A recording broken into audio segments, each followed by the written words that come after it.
Those that might not be familiar with our sector, local development companies are made up of a range of different programs, and sometimes we get lost in those programs. But to the client walking through the door, I suppose the key message we try and get across is we'll meet you where you're at, and that can be a very diverse range of different needs or requirements to meet that person where they might be. We're all au fait with the national media saying that there's full employment in the economy at the moment, but the reality is that doesn't translate at local level. There are a lot of people that are still very distant from the labour market and getting a job, and many of those people end up as clients of local development companies through the range of different supports that we provide. Some of our initiatives, like the TOOS program, where participants come in for maybe 12 months, referred from social welfare, who might have been on social welfare for 12 months, 24 months or longer. We work with them to come in and do a work placement in the community for 19.5 hours per week. We may have individuals coming in through the door into our social inclusion community activation program, which is SICAP. Forgive the jargon, our sector uses a lot of acronyms, but that program, we're increasingly seeing a real issue with mental health, and a lot of people that just for one reason or another have not been able to hold down a permanent job. They may have never held down a permanent job, and I suppose part of our work is to try and meet that person where they're at, look at the various different blockages they may have. It might be literacy, it might be numeracy, it might be homelessness in the current climate, it might be mental health, as I referred to earlier, and we would work with them intensively to try and put what we call a personal progression plan, where we would identify, okay, you're here, where would you like to be, and what are the steps that you need to take through to do that. So the various different programs and support funds that we get from government that contract us to provide different services, they range across the spectrum, and we try and make our range of supports and services fit as best we possibly can to that individual walking through the door. And we can expand on that. No, very good, thanks. I'm going to ask Alan now, just from your experience with working with local development companies, just your experience of how the different programs have helped shape the wraparound service, and again, maybe if you want to give some examples, maybe of just how you've seen that develop, maybe in the last year or two. Yeah, look, John, thank you, and thank you for the invitation to be on the panel here today. Look, I work with local development sector and have for the last 25 years across Ireland, the last 17 in a private capacity, and I work equally for public bodies and local authorities and government departments, as well as local development companies. But I suppose, first of all, John, I guess to say in terms of the importance of, I suppose, the employment supports, and as we're nearing what I suppose or have arrived at what's classified as full employment, we talk about social and economic development, and I think in terms of enabling an individual living in a rural area to fulfill their potential as a person and to live a happy and fulfilling life, I think being able to work is really an important aspect of that. And another thing I think that local development companies sometimes maybe don't get credit for in terms of services to provide in this area is that, for employers, local development companies provide a very useful facility to get employees in rural areas where employees are hard to get.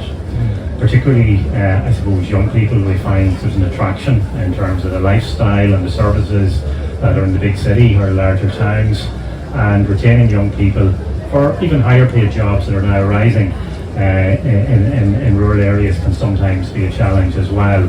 But I think local development companies as an employer, and I've taken on staff over the years through various different programs and schemes, some of which Shay has mentioned, and used local employment service, for example. And sometimes it's worked and sometimes it hasn't, I have to admit. But I think that hand-holding exercise, that is not just a matter of somebody applying for a job and Indeed or whatever platform is now available, that there are a complex set of needs that can only be met by a multiplicity of different supports and services And I think that the wraparound services, and I suppose defining that in terms of the numerous different programs and supports that are available in one single location. We talked about 20 years ago the one-stop shop model, and I think in terms of employment supports and in terms of addressing those complex issues which long-term unemployed and people that are most distant from the labour market cannot be supported by conventional government or state bodies. The cultural, I suppose, characteristics that are required to deal with those people who are embedded in the community can best be served, in my opinion, through the local development company model, which is ultimately the bottom-up approach. I think that, I suppose, if you look at the LEADER programme, the SICAP programme, the LAS, I've been involved in tender processes and various different forms over the last few years, and last few months in particular. And the one thing that I suppose as part of those processes has really come to the fore is the interwoven nature of those. One thing I would say just is, and looking at this, I've been 17 years out of the sector as such directly employed now in December, believe it or not. One thing I would say is that some companies are better than others in weaving the supports that are available and making them available to a client that comes in through LES, for example, that they're signposted within the same company. Some companies are very, very good at that, and some I think there is room for improvement as well. So possibly there's some sort of modelling there that could be looked at. But I'll stop at that for a moment. Yeah, I leader company some years ago for 4 years. You've been over in Brussels as an MEP for the last number of years, I suppose. Just from your own experiences, both in terms of from the local development company and also as an MEP, have you come across much of this, we'll say, in terms of the long-term unemployed, we'd say, from other countries, and how they might use a similar model or maybe a different model even? Well, I think just to take it home first, I suppose, look at what you're saying. I was chair of the LEADER Partnership Company for 4 years and the chair of the LCDC in Ireland after that for another 4 years. But ultimately, I was in the council for about 13 years. So, like, if you take a county like Louth, we have two big towns like Drogheda and Dundalk, where there's a lot of, let's say, a disadvantage for a start. And you find yourself both in the rural and the urban areas where people, the jobs might be there. But I think what Shea said, people might not be ready to take up those jobs. Maybe a distance from the labour market in terms of the skill base, in terms of the confidence, in terms of maybe some personal issues that they need to deal with. And to have a service available that offers more than just that job, offers the support that someone needs to actually access that job is a big part of it. What I would have seen over the years, whether it be at European level or at local level, you can have a situation where the opportunities that the person who's available to take them up has no experience of the sector, has no experience of, let's say, may have grown up in a family with multi-generational employment, and for them to actually comprehend how to start to get up at 9 o'clock in the morning and go to work when they never saw their parents do it, when they never saw what someone got out of actually, having a job on a consistent basis. Then you have to start, and as it may be literacy issues, it may be simple things like that, or not so simple maybe, but also just it may be cultural.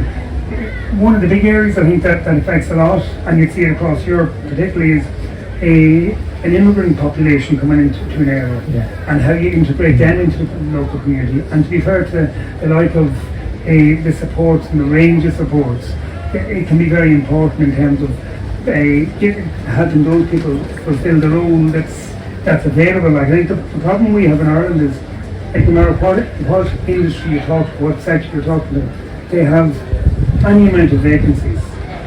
But in reality, the people aren't ready to take up those vacancies. And the wraparound service gives the opportunity to deal with, as I said, put the person at the centre, look at what their needs are, and then be able to provide for that. I think that's, from a European perspective, I think it's a bit like the companies.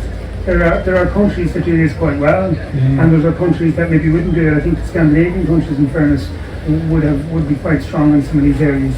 And then in Germany as well, there would be quite a bit of support for it as well. So basically, I think across a lot of Europe, it's a bit like here. Some countries do well and some don't, but I think the big thing is if we can put the person at the centre, number one, but equally if we can identify what the real issues are. And for a lot of Europe, it's about people who move from one part of Europe to the other and maybe don't necessarily.